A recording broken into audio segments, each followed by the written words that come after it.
बिस्मिल्लाहिर्रहमानिर्रहीम। अस्सलामु अलैकुम। हम स्टडी कर रहे हैं केमिकल इंजीनियरिंग थर्मोडायनेमिक्स 2। मैं हूं doctor Aamir Alauddin, assistant professor, department of chemical engineering में। हम स्टडी कर रहे हैं सिंगल फेज सिस्टम्स। पिछली वीडियो के अंदर हमने इसका थियोरेटिकल बैकग्राउंड देखा था, वॉल्यूम एडिटिविटी का रूल हमने स्टडी किया था और मुख्तलिफ़ तरीके जिनसे हम डेंसिटीज़ जो लिक्विड मिक्सचर्स की है उसको एस्टिमेट करने के दो फार्मूलाज देखे थे। और ये भी देखा कि कोशिश ये करनी चाहिए कि हमारा जो एक्सपेरिमेंटल डेटा है उसको यूज़ किया जाए। हम जो हमारा मेन टॉपिक है वो है लिक्विड एंड सॉलिड डेंसिटीज़, और जो हमारा सब टॉपिक है वो भी लिक्विड एंड सॉलिड डेंसिटीज़ ही है।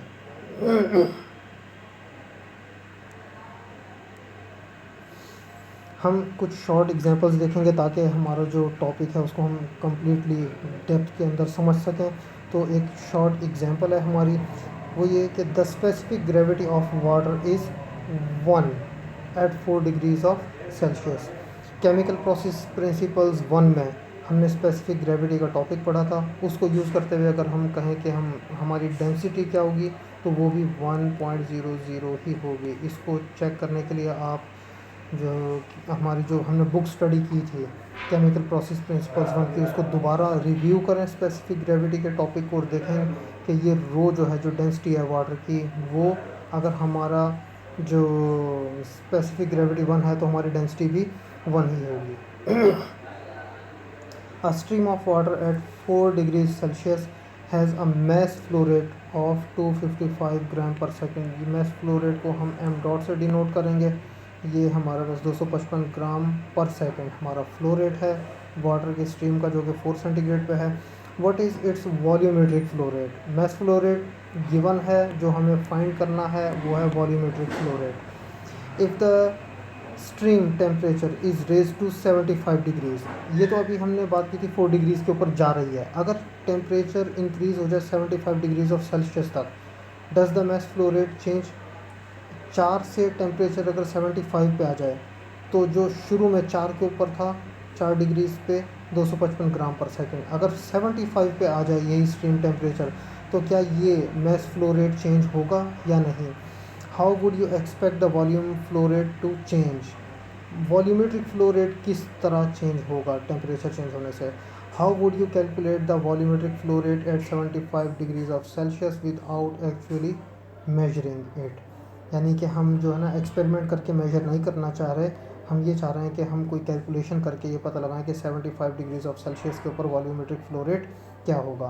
तो जो हमारे पास गिवन डेटा है उसके अंदर से हमारे पास मैस फ्लो रेट है 255 ग्राम पर सेकेंड, ये सेकेंड होगा।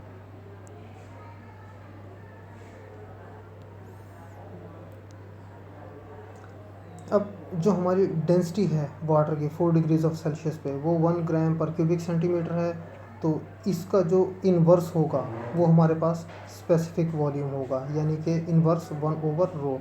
तो specific volume is equal to 1 over rho. तो इसको हमने इस साइड को 1 से डिवाइड किया तो इस साइड को भी 1 से डिवाइड करेंगे तो ये हमारे पास 1, और इसको जब हम 1 से डिवाइड करेंगे तो ये क्यूबिक सेंटीमीटर पर ग्राम, ये हमारे पास वॉल्यूम पर यूनिट मैस, ये हमारे पास स्पेसिफिक वॉल्यूम आ गया। हमने कैलकुलेट करना है वॉल्यूमेट्रिक फ्लो रेट। जो वॉल्यूमेट्रिक फ्लो रेट है that is mass flow rate divided by density, और 1 ओवर, इसको हम यूँ भी लिख सकते हैं, मैस ये आ गया और रो ये आ गया 1 ओवर रो। ये m जो है ये मैस फ्लो रेट है, और जो 1 ओवर रो है ये स्पेसिफिक वॉल्यूम है। मैस फ्लो रेट 255 ग्राम पर सेकेंड और स्पेसिफिक वॉल्यूम ये गिवन 1। अब ये ग्राम से ग्राम कैंसिल हो गया तो 255 इंटू 1 ये 255 क्यूबिक सेंटीमीटर पर सेकेंड। तो हमारा जो वॉल्यूमेट्रिक फ्लो रेट है वो सेम रहेगा, वो चेंज नहीं हुआ। अब 75 डिग्रीज़ ऑफ सेल्सियस पे जो हमारा स्पेसिफिक वॉल्यूम है ये हमारे पास होता है 1.027 क्यूबिक सेंटीमीटर पर ग्राम। ये 1.027 ये कहाँ से आई? ये जो हमारे सैचुरेटेड स्टीम टेबल्स हैं, saturated steam tables, saturated steam tables के अंदर जो लिक्विड वाटर वाला कॉलम है उसके अंदर आप जाएं, जो 75 डिग्रीज़ ऑफ सेल्सियस का टेम्परेचर है उसके ऊपर जो हमें स्पेसिफिक वॉल्यूम दिया हुआ है वाटर का वो है 1.027 क्यूबिक सेंटीमीटर पर ग्राम। अब हमारा जो वॉल्यूमेट्रिक फ्लो रेट होगा वो क्या होगा, वो हमारा है मैस फ्लो रेट। यहाँ पर हमने देखा था mass flow rate multiplied by specific volume. तो मैस फ्लो रेट ये कांस्टेंट है, स्पेसिफिक वॉल्यूम पहले 1 था लेकिन 75 डिग्रीज ऑफ सेल्सियस पे 1.027, ग्राम से ग्राम कैंसिल हो गया, 255 इंटू 1.027 ये हमारे पास आ जाता है 261.89 क्यूबिक सेंटीमीटर पर सेकेंड।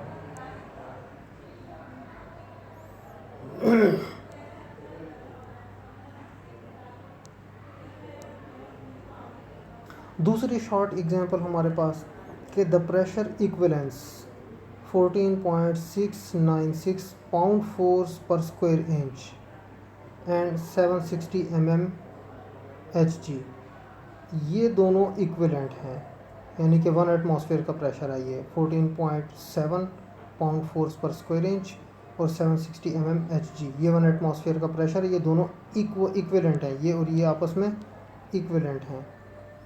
इज़ नॉट कंप्लीट, लेकिन ये जो हमने लिखा है ये लिखने का तरीका इनकम्प्लीट है, ये अभी कंप्लीट नहीं है।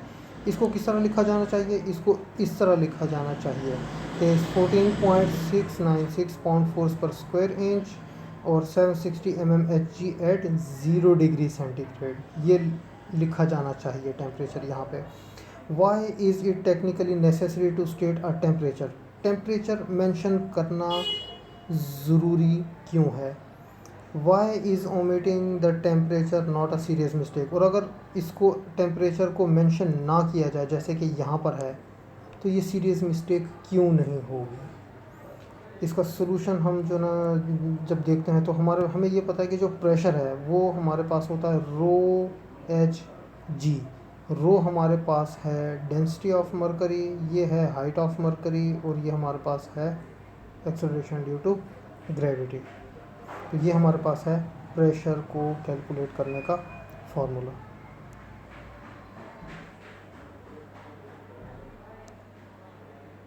अब P is equal to rho g h, जो हमारी डेंसिटी है, डेंसिटी हमारी क्या होती है, मास पर यूनिट वॉल्यूम।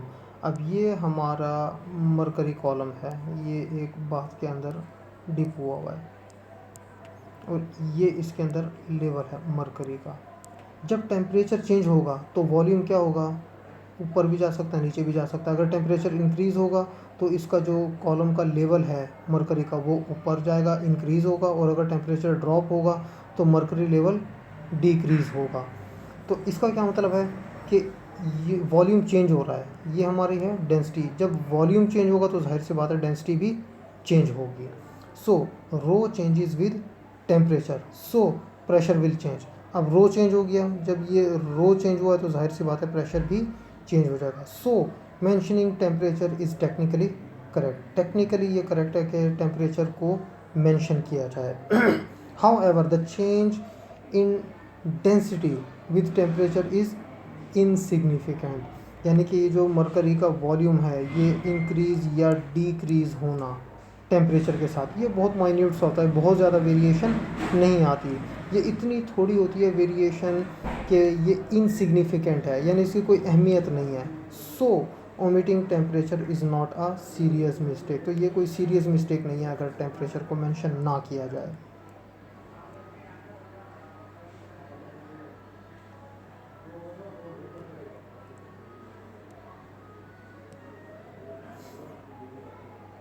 ये हमारी शॉर्ट एग्जांपल 3, इसमें हम मिक्सचर्स की बात करते हैं कि हमारे पास एक मिक्सचर है, m1 ग्राम है लिक्विड A का और इसकी डेंसिटी है प्योर कंपोनेंट की रो 1 ग्राम पर क्यूबिक सेंटीमीटर। इसी तरह m2 ग्राम हमारे पास है लिक्विड A2 और इस प्योर A2 की जो डेंसिटी है वो है रो 2 ग्राम पर cubic centimetre, and so on.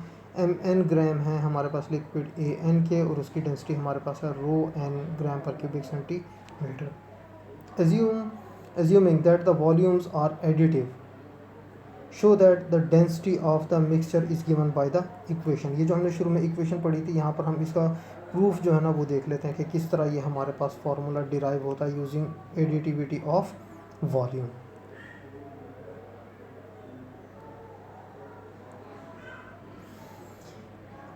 ये जो हमारा सब्सक्रिप्ट टी है इन तमाम इक्वेशंस के अंदर, इस सब्सक्रिप्ट टी का मतलब है टोटल।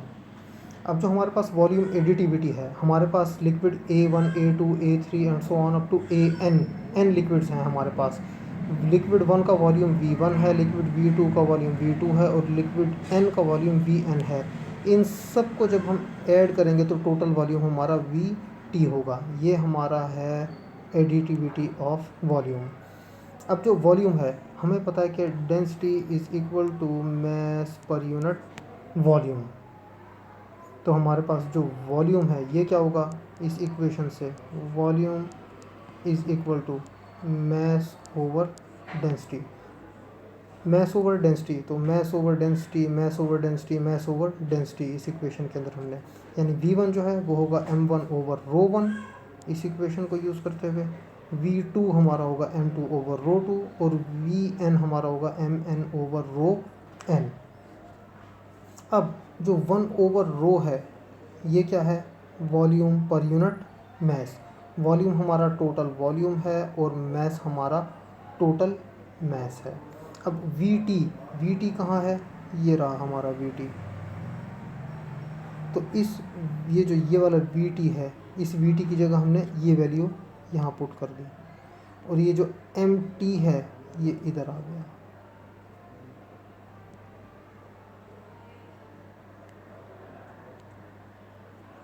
अब जो लास्ट स्लाइड के अंदर हमने देखा था कि Mt नीचे था, उसको हमने, वो कॉमन डिनोमिनेटर था, पूरी टर्म के अंदर हमने उसको डिवाइड कर दिया। असल में इस तरह था, m1 over rho 1 plus m2 over rho 2 plus so on plus mn over rho n divided by mt, ये थी। अब हमने क्या किया, इस इक्वेशन, ये जो टर्म है ये सेकंड टर्म है, ये थर्ड टर्म है, इन तीनों टर्म्स का mt अलग कर दिया। पहली टर्म m1 ओवर रो 1 का mt ये आ गया, m2 ओवर रो 2 के साथ भी mt आ गया, mn ओवर रो n के साथ भी mt आ गया। अब ये m1 ओवर mt ये क्या होगा, x1 mass fraction. Mass fraction क्या होता है, mass of component A divided by total mass. तो mass of component 1 divided by total mass, ये क्या हो गया, mass fraction of component 1। Rho 1 ये आ गया। इसी तरह m2 ओवर mt ये हमारा x2 बन गया और रो 2 ये आ गया। mn ओवर mt ये हमारा xn बन गया, mass fraction of component n, और ये जो रो n है ये आ गया हमारे पास। अब ये 1 ओवर रो ये आ गया और ये जो हमारा x1 over rho 1 plus x2 over rho 2 plus 1 up to xn over rho n, ये हमारा समेशन बन गया from 1 to n xi over rho i। तो ये हमारा वो फार्मूला है जो कि वॉल्यूम एडिटिविटी की बेस पर डिराइव हुआ। Thank you very much. With the message, reading is essential for those who seek to rise above the ordinary. Thank you.